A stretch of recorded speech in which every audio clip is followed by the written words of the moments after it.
Lee Kuan you செய்த மூன்றாவது மாற்றம் அதுவரைக்கும் எந்த உலகத் தலைவனும் யோசிக்காத ஒரு புரட்சி.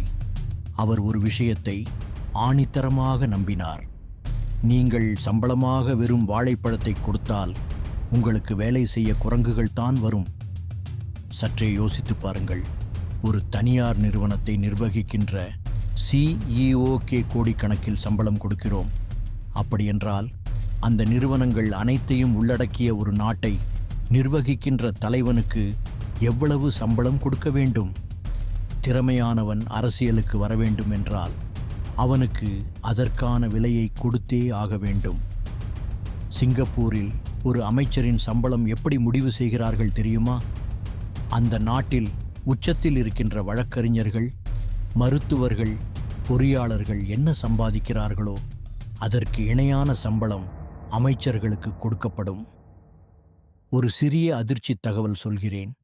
உலகத்தையே ஆட்டி படைக்கின்ற அமெரிக்க ஜனாதிபதியின் சம்பளத்தை விட சிங்கப்பூர் பிரதமரின் சம்பளம் 4 மடங்கு அதிகம். சிங்கப்பூர் பிரதமரின் ஒரு வருடச் சம்பளம் கிட்டத்தட்ட 18 கோடி ரூபாய். ஏன் இவ்வளவு சம்பளம்? லீ குவான் யூவின் தத்துவம் மிகவும் எளிமையானது. உனக்கு ராஜ வாழ்க்கை வாழ்கிற அளவுக்கு நான் சம்பளம் தருகிறேன். உன் பரம்பரைக்கே சொத்து சேர்த்துக்கொள்.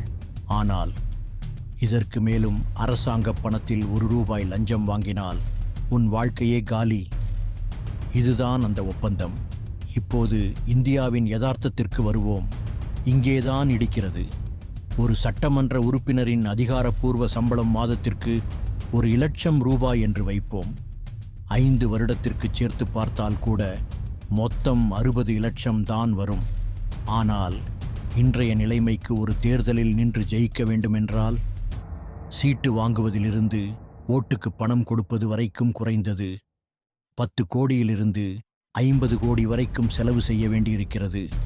இப்போது உங்கள் மனசாட்சியை தொட்டுச் சொல்லுங்கள். எவனாவது ஒருத்தன் 50 கோடி முதலீடு போட்டுவிட்டு வெறும் 60 இலட்சம் சம்பாதிக்க தொழில் செய்வானா? வாய்ப்பே இல்லை. அப்படியென்றால் அந்த 50 கோடியை எப்படி எடுப்பான்? அதற்கு மேலே அடுத்த தேர்தலுக்கு எப்படி சேர்ப்பான்? அங்கேதான் ஆரம்பிக்கிறது பிரச்சனை. அவன் போட்ட பணத்தை எடுக்க வேண்டுமென்றால் அவன் ஊழல் செய்துதான் ஆக வேண்டும். வேறு வழியே இல்லை.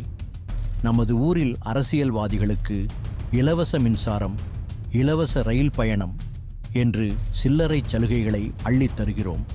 ஆனால் அவர்கள் செலவு செய்கின்ற கோடிகளுக்கு அது ஈடாகாது.